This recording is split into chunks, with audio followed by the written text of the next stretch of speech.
So going back, I kind of want to talk for a minute about how the State of the Union and how I was really hoping Biden was going to jump right in and start talking about immigration.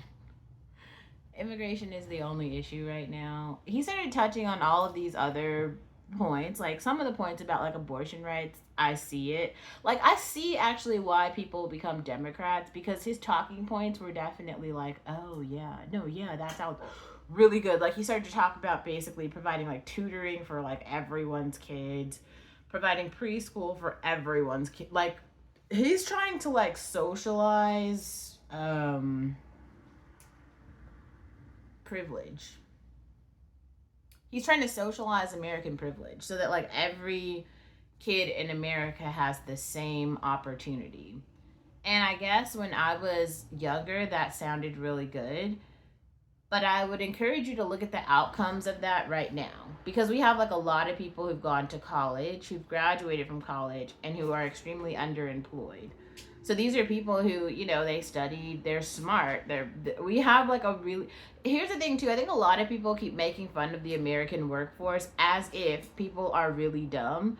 And you get on TikTok for a minute and like listen to American Gen Z creators, millennial creators who are explaining social issues in American society. Um, in ways that are like very direct. They're using like current examples, and this is like way past critical thinking. And these things are being shared over and over and over again. And it's like it's the reason that people are able to make content like that that's very clear, it's concise, it's shareable, is because they're fucking smart. Okay, like everybody's not everybody, but like a lot of people are very smart here. It's not about like I think the thing he's talking to, I feel like he's actually talking to like first generation immigrant families here and trying to like encourage them that they too can have the American dream. And that isn't necessarily the case. Like he's kind of trying to, in a sense, destroy social class, which I do think is a problem. Like he's trying to say like everyone can get the same stuff. Oh yeah, I'm gonna pay for tutoring. I'm gonna like he talked about like extending the tax on the wealthy. I think that's a good idea because the wealthy in this country do have like an exorbitant like so much money that like they're only being taxed at 8%. That's a good point. That should be lowered. But when we're if we're being he talked about things but he talked about a border, or it was like an immigration case management process that would allow people to be processed more quickly, right? And I'm sitting here thinking, like, oh, okay, that makes sense and that's a good idea. And he's saying that if people know that like, right now, it takes like 8 years for your immigration case to be processed. That is a really big problem because what does someone do for 8 years? Because, like, technically, when you're an immigrant, you're not supposed to work. So, what are these people doing? And that's a serious question that you have to like ask. And so like I don't feel like the Democrat like his solution is like put more money behind it and then allow for the cases to be processed in 6 months and then fix it from there. I honestly think that that's not the solution. The a better solution is to shut down immigration for everyone. You just have to stop the system until we get a better system. We already have. Like, here's the other thing. Like, he's like, say, like, don't say that, like, immigrants are the problem for everyone. Are you fucking joking? Immigrants are actually the problem for everyone right now. Like, what? That is.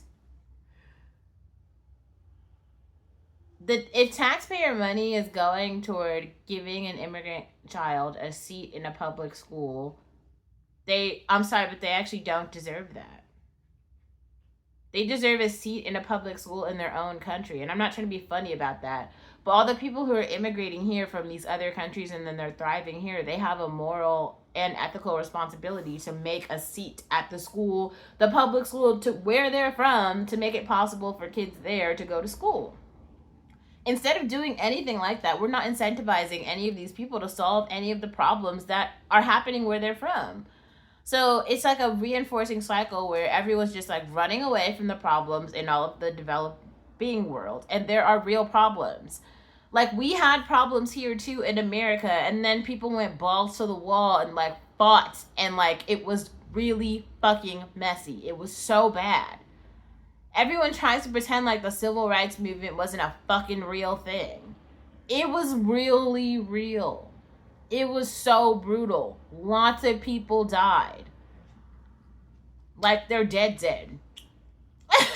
And everyone else is just sitting here pretending like, oh, it's all good. We all have rights now. Fuck you. You didn't fight for nothing. At least the people in the January 6th thing, they were like fighting for something. I don't need. To me, they seem like weird, and it just I couldn't understand it. And when I look back at it, at least those fucking people were fighting for something. I have no idea what they're fighting for. It doesn't make any sense to me. Everyone else is fighting for nothing. They're literally fighting for other people's dreams in other countries, which is just to come here and have children here. That's what their dream is. Their entire life. Imagine my entire life dream being like, I'm gonna go to a whole other country where like I'm not gonna like build anything. I'm just gonna like participate in the economy there. Not as a like tourist. I want to move my entire family there. And that's there are people who already live there. Like, I know you guys are probably thinking, yeah, but she's moving to Ethiopia to build schools. Like, what? To like actually improve agriculture and farming. That's the whole point of me going. It's not to like take shit from the economy or be another like beggar there. That's not the point. If you're not coming to be a part of the proletariat, why the fuck are you coming? Like, we don't need more working class. We have working class people here. Maybe that really doesn't make sense to people. It's like fucking insane. It's like economics 101, and it is nuts because I really think that people have like completely missed the bar. Like 100% they have missed the bar. And it's not just like infuriating, it's like very strange. Because other people are confused, like it isn't a tolerable number of immigrants in this at this point. And it's nice that they have dreams, but everybody has a fucking dream. I want to own a Lexus. Okay? Like, I want to drive a Jeep through the snow and go skiing every day. We all have fucking dreams. What makes their dreams more important than mine? There's no stimulus plan to make my dream come true. Fuck that. Fuck them. I'm sorry, but like, no. And then it's like so strange because everyone is like sitting here shitting on capitalism, and capitalism is the only reason that we have like anything moving right now.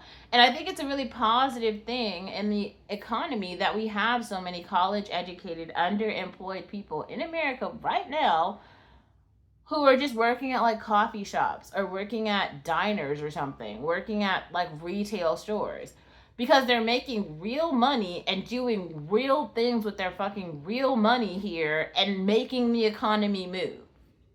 All those TikTokers who are showcasing shit now, making stories about things, they have created a new economy. The economy has changed because of their creation. They made something else that wasn't there before. What did the other people in the developing world make? Nothing. They made nothing. They just sat there dying. And it's not funny. It isn't funny. Like, somebody needs to help them. They need help. But when you really think about it, there's enough YouTube videos that show how to make fertilizer, and there are fucking seeds. So like and there's a million, nonprofit organizations who are donating food. So the corruption in these countries' own governments are the reason that shit is not being distributed. You can't blame everything on America, and it is not America's responsibility to just give shit to everybody else. Sometimes when you steal shit and you steal successfully, you deserve to keep your winnings. And that is the story of America. It's fucked up and it sucks, but I think we need to move past democracy if we want to move toward realism.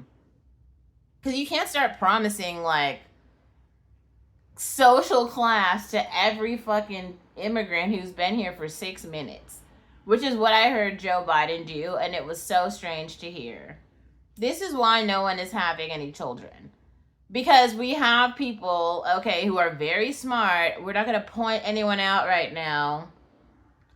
But we have very qualified people here who can do shit and who have decided to use their intelligence to not contribute to America. Maybe you think that's funny, maybe you don't. But given the current state, given the history, given what they have experienced in this country and who has been prioritized, immigrants, and who has not, Americans, why would you want to stay? If the immigrants want to come and take it, and the Biden administration and all the Democrats want to keep giving them shit, then let it go. Let them have it. And I think the January 6ers who are like, no, this is the only country we have to fight for it. This is all we have. That's so true, and it's so sad because those people really did fight for it. They really did. Like, people have murdered. So many people have died for us to get to this point in America. It's basically like everybody was murdered. It's almost like if you saw the person who lives across from you and you were like, I want their house. And then you like literally crossed the street, shot up everybody in the family, blew up any trace of them, burned their photos, and then just started living in the house. Like you got an Italian mafia to come clean up all the shit, and then you literally started like living in the house. And then you explained to all the neighbors, if you try to fuck with me, I'll kill you too. That's like the story of America, right? Everybody knows what happened. We have history channels. People have dug up evidence. Okay, classes that tell you what happened. It's almost like urban myths. But what can you do? There's nothing to do. They murdered everybody. And then now Biden comes on talking about Ukraine and Putin. We don't have the capacity right now to talk about Ukraine and Putin. What? We don't have the resources, sir. There ain't no money. We need to bring some money for Americans first. Like, you need to start dishing out some money to the people here first. When I roll up in a Lexus that Biden paid for and I got like a Whole Foods gift card for like slavery payments, then we can start talking about like Ukraine. The fuck Ukraine? Like, what? I'm sorry. Like, no. Be serious. Like, you have to worry about like your own needs first, and then you can start worrying about it's like so far from realism. Like, he's talking about this idyllic bullshit that won't help anyone, because at the end of the day, all of these educations that everyone wants and needs to get are just going to be used to go into like the free market, which all of the capitalists and the like aristocracy own and operate. And at the end of the day, they're going to want to hire people who are like themselves so that they can keep their own shit flowing, and that's how it is. And Biden is pushing something that is very strange, that is this like idea of like everyone gets a shot. No, everyone doesn't get a shot. What you get is what you pay for. Like, and what you get is what you build. Like, I built this YouTube channel. Some of the stories that I've told are my own personal lived experience stories. They're not like, you couldn't tell the story if you weren't there. And even if you aren't me, you're not going to tell it in the same way as me because you didn't have the same lived experience that I had. What the fuck? Like, why are we all sitting here, like, pretending, oh, everyone can do this? No, you can't. Like, that isn't how it works. Sometimes it's like timing, opportunity, preparation, and a little bit of luck. And all of that comes together to make the beginnings of an opportunity. And then kind of like what you do with that opportunity is sort of like up to you. Yeah, that State of the Union address was awful. And it was just disappointing because I really did expect more.